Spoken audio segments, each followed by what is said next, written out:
बिना मुंडी के है ना वो प्लान, सडनली जो हो जाता है। अब क्या पोजीशन बन रहा था 2005 में, मैं उसको एक्सप्लेन कर दूं। राहु बैठे थे मीन राशि में और केतु, दोनों आमने सामने होते हैं ना, तो केतु आ गए आपको कन्या राशि में, और कन्या राशि में जुपिटर थे उस समय। ठीक है, अब आज देख लें, आज क्या है कि राहु है मकर में और जुपिटर भी है मकर में। पहले दृष्टि पड़ रहा था, अभी साथ में बैठे हैं, और एक और भी प्रबल दुर्योगी बन रहा है, मैं उसको दुर्योगी कहूंगा, कि मकर राशि में गुरु नीच के होते हैं। तो ये जो पोजीशन है, केतु के साथ बैठा था तो वो जो हुआ, और आज राहु के साथ गुरु नीच के बैठे हुए हैं, जो आप वर्ल्ड वाइज मंदी देख रहे हैं, उसका भी कारण कुछ हद तक है, लेकिन अभी मेरे वो विषय की वस्तु नहीं है। यहाँ सेम पोजीशन रिपीट कर गया, सेम पोजीशन, और उससे थोड़ा और क्रिटिकल बन गया हुआ है, क्योंकि कन्या राशि में तो जुपिटर थोड़ा मोड़ा कंफर्ट में था, अभी वो मकर राशि में नीच के है, तो इसलिए वो और भी खतरनाक कॉम्बिनेशन बना हुआ है, इसलिए बहुत हद तक संभावना तो है। चलिए, भविष्य तो यही बता रहा है, जैसा कि हमारे पंडित जी बता रहे हैं कि एस्ट्रोलॉजी के मुताबिक संभावना है इस बात की कि मुंबई पर आपदा यानी परेशानी आ सकती है, और वो भी मॉनसून के दौरान। गर्मी बहुत ज्यादा है, उसकी भी वजह इन्होंने बता दी कि जो प्लैनेट की पोजीशन है, उस पोजीशन के ही वजह से गर्मी की शुरुआत फरवरी से ही हो गई थी, और मार्च के महीने में जिस तरह की गर्मी हम झेल रहे हैं, शायद आमतौर पे इतना नहीं हुआ करती थी, और वो भी प्लैनेट की पोजीशन की ही वजह से है, ऐसा हो रहा है। लेकिन पर्यावरण में क्या कुछ हो रहा है ऋषि साहब, गर्मी काफी ज्यादा है, और जब गर्मी बहुत ज्यादा होती है तो क्या उसके बाद ये माना जाता है कि बारिश भी बहुत ज्यादा होगी, या हाई टाइड की अगर बात की जा रही तो क्या गर्मी के साथ उसका कुछ संबंध है? गर्मी के साथ तो उसका कोई संबंध नहीं है, वो तो जो लूनर पोजीशंस हैं उस पर डिपेंड करता है। लेकिन ये जो गर्मी बढ़ना भी है, अब इसको हम जो क्लाइमेट चेंज कह रहे हैं, ये पूरी तौर से अब साबित नहीं हुआ है, लेकिन फिर भी कहा जा सकता है कि जो हमारे डेवलपमेंटल एक्टिविटीज़ हो रही हैं, जिस तरह की हम जिंदगी जी रहे हैं, और ईंधन की ज़्यादा से ज़्यादा खपत हो रही है, उसकी वजह से वायु में कार्बन डाइऑक्साइड बहुत बढ़ते जा रहा है। और कार्बन डाइऑक्साइड, जैसे हम जानते हैं कि आज कोई भी कमरे में अगर आज यहाँ पे आप धुआं जलाएंगे, कार्बन डाइऑक्साइड बढ़ जाएगा, तो गर्मी अपने आप से बढ़ जाती है, और इसी रूम के अगर आप विंडो खोल देंगे और साफ़ हवा आने देंगे तो घट जाती है।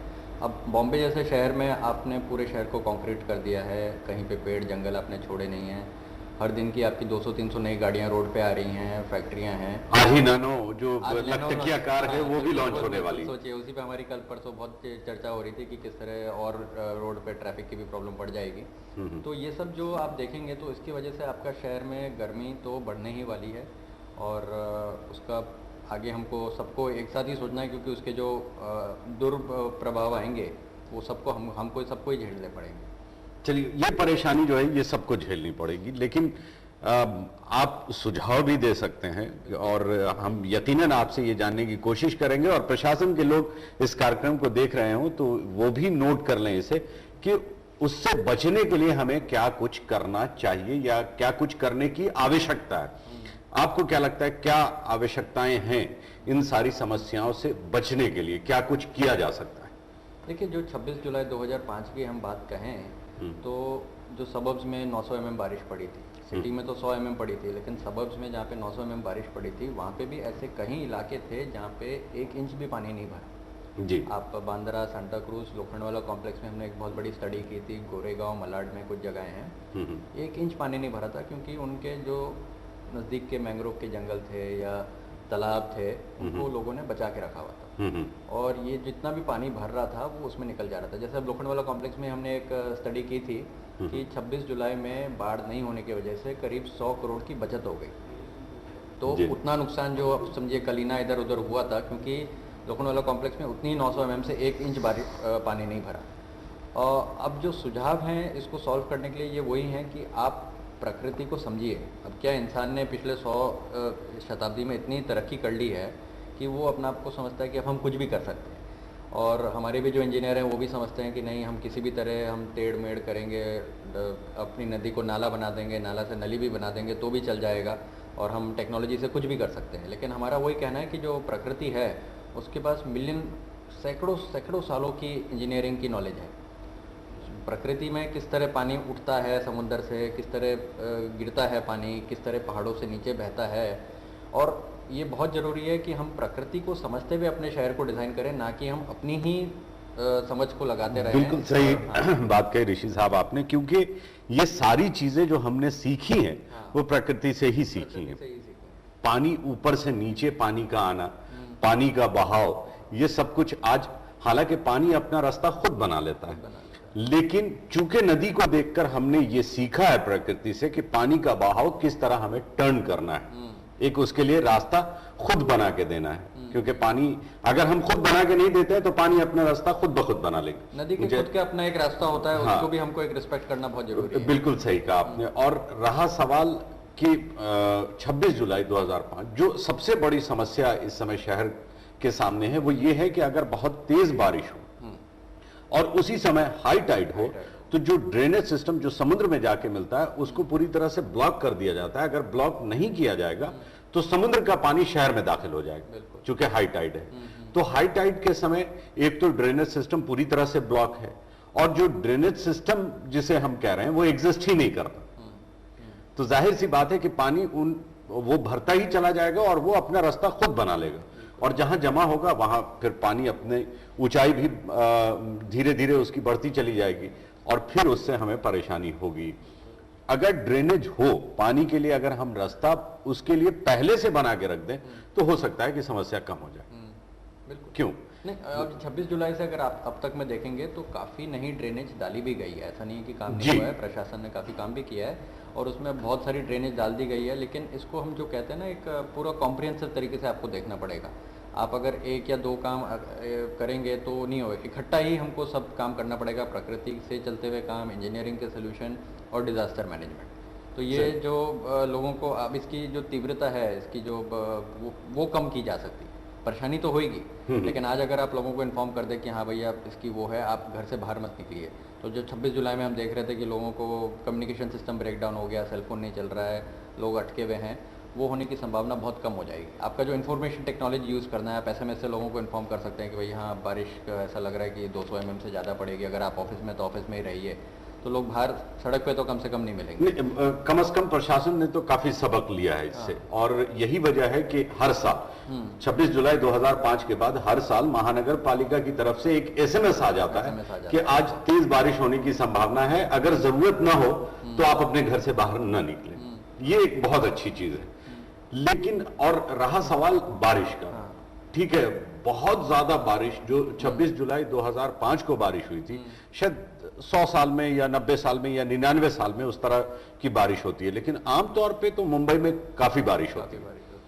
लेकिन 26 जुलाई 2005 के बाद जो एक्सपीरियंस रहा है लोगों का वो ये कि पानी ठहर जाता है शहर। 2007 में भी उसी तरह की कमोबेश स्थिति देखने को मिली। तो इससे पहले पानी क्यों नहीं ठहरता था और 2005 के बाद ये एक्सपीरियंस क्यों करने लगे हैं लोग कि पानी ठहर जाता है? क्योंकि हमें याद है कि हम बचपन में मुंबई के बारिश को एंजॉय करने बाहर निकलते थे। 26 जुलाई 2005 के बाद लोग इतने सहम गए हैं कि बारिश होने पर वो घर से बाहर निकलना बंद कर देते हैं। तो ये जो दो एक डिफरेंसेस है, हम उस पर आपसे बातचीत करेंगे और आपसे भी हम ये जानेंगे कि ये स्थिति कब तक, भविष्य में कब तक बता रहा है कि ये कब तक होगा और वो एग्जैक्ट समय क्या होगा, और उसकी कुछ निशानी बता दे ताकि लोग पहले से तैयार रहें। लेकिन ये सब कुछ हम जानेंगे एक छोटे से ब्रेक के बाद।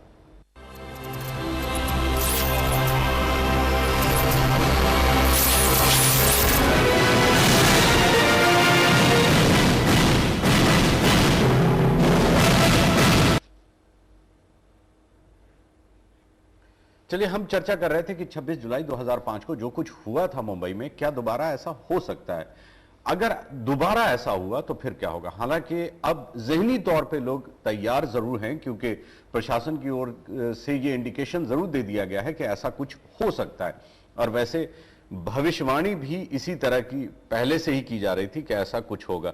पंडित जी, जैसा कि आपने बताया कि प्लानिटरी पोजिशन चेंज होने की वजह से गर्मी बहुत ज्यादा है, तो हम गर्मी महसूस कर रहे हैं, इसका एहसास हमें हो रहा है।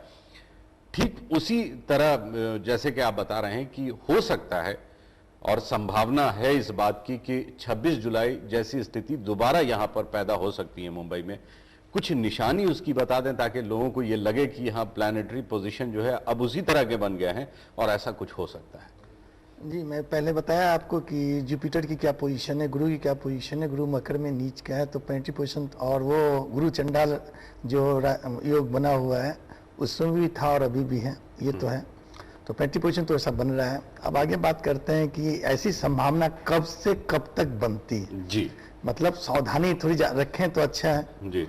एक्चुअली ये एक मास लेवल का चीज है, व्यक्तिगत है नहीं है, इसलिए एस्ट्रोलॉजिकल कोई इंडिविजुअल उपाय तो इसके हो नहीं सकते हैं। बिल्कुल सही। अब रहा बात की ऐसी संभावना कब से कब तक है। होता क्या है कि जब कोई ग्रह प्लेनेट पीड़ित हो जाता है, वह खुद पीड़ित हो जाता है तो पीड़ा देने लगता है।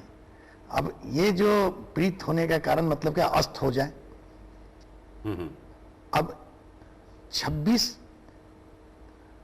जुलाई को जो लास्ट टाइम में हुआ था उसका भी बुध एक कारक बना था, उसमें बहुत विस्तार से ना चर्चा करते हुए इस बार बुध की बात करें।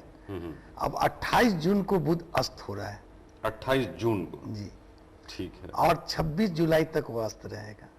26 जुलाई तक अस्त रहेगा, ठीक। यानी कि वो प्रेजेंट नहीं है, वो खुशी अपने खुद खुश नहीं है। तो जब प्लेनेट खुश नहीं है तो हम आप कैसे खुश रह सकते हैं, उनका तो कुछ प्रभाव पड़ेगा। और वह जो समय है वह समय सावधानी का समय है, और उस समय हमें इस हैवी रेन से बच के रहना चाहिए। हैवी रेन तो होना है, हो सकता है, संभावना बहुत बनी हुई है, और उसके जो उपाय हैं हम लोग करें। और ये 26 जो जुलाई, अगेन वो 26 जुलाई को ही बुध का उदय हो रहा है, तो उसके बाद स्थिति थोड़ी नॉर्मल जोड़ हो जाएगी। यानी 26 जुलाई तक, एक बार फिर 26 जुलाई 2009 तक इस तरह की स्थिति बनी हुई है कि जो सूरत हाल 26 जुलाई 2005 में बनी थी उसी तरह की स्थिति बन सकती है।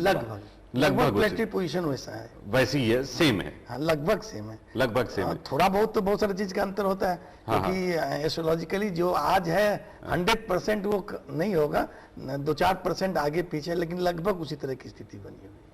तो वो 26 जुलाई ही तक हमको पूरी तरह से 28 जून से 26 जुलाई तक विशेष सावधानी का समय है, और इसको मार्क करके रखना चाहिए हम लोग। चलिए मार्क कर लीजिए आप कि 28 जून से लेके 26 जुलाई तक आप पूरी तरह से सावधान रहें, क्योंकि जो प्लैनेटरी पोजीशन है वो ठीक उसी तरह का, कमोबेश उसी तरह का बन रहा है जो 26 जुलाई 2005 को बना था। तो अगर प्लैनेटरी पोजीशन सेम हुआ या कमोबेश एक जैसा हुआ तो परेशानी बढ़ सकती है। वैसे हम चर्चा कर रहे हैं 26 जुलाई 2005 की, हम एक बार फिर आपको नजारा दिखाते हैं 26 जुलाई 2005 को क्या हुआ था, और हम ये सिर्फ इसलिए दिखाने की कोशिश कर रहे हैं आपको कि हम उससे सबक ले सकते हैं, और हर एक इंडिविजुअल, क्योंकि प्रशासन अपनी तरफ से पूरी मुस्तैदी बरत रहा है, पूरी तरह से कोशिश कर रहा है, और उसकी कोशिश जारी है कि मुंबई वासियों को किसी तरह की कोई परेशानी न पहुंचे। लेकिन यह हमारा भी फर्ज बनता है कि हम भी उसमें कंट्रीब्यूट करें। तो हम एक बार उस सिचुएशन को देखते चले, क्योंकि हम पास्ट को इसलिए देखते हैं कि हम उससे सबक लेते हैं, क्योंकि जो हमारा पास्ट है वही हमारा इतिहास है, और इतिहास से हम सबक इसलिए लेते हैं कि भविष्य में कभी ऐसा हो तो हम कैसे उससे निपटेंगे। एक बार हम फिर आपको दिखाते हैं 26 जुलाई 2005 को क्या हुआ था। 26 जुलाई 2005 को याद कर आज भी कांप जाते हैं मुंबई वासी। भारत की फाइनेंशियल कैपिटल के निवासियों ने कभी सोचा भी नहीं होगा कि उन्हें कभी इस तरह के हालात का भी सामना करना पड़ेगा। मुंबई के इतिहास का काला दिन था वो, जब सरकारी आंकड़ों के मुताबिक 450 लोग मौत के मुंह में समा गए और करीब 10,000 करोड़ का नुकसान हुआ। मुंबई की धड़कन कहे जाने वाली लोकल बंद पड़ गई, और जीवन रेखा के नाम से मशहूर बेस्ट की बसों का चलना भी मुमकिन नहीं था। लोग जहां के तहां फंसे पड़े थे। स्कूली बच्चों का भी बुरा हाल था, और उससे भी बुरा हाल था उनके माता पिता का। बिजली और फोन भी बंद हो गए थे, और मोबाइल का नेटवर्क भी मिलना मुश्किल था। सांता क्रूज में जहां 94.4 सेंटीमीटर बारिश रिकॉर्ड की गई, वहीं विहार झील के निकट 104.5 सेंटीमीटर वर्षा रिकॉर्ड की गई।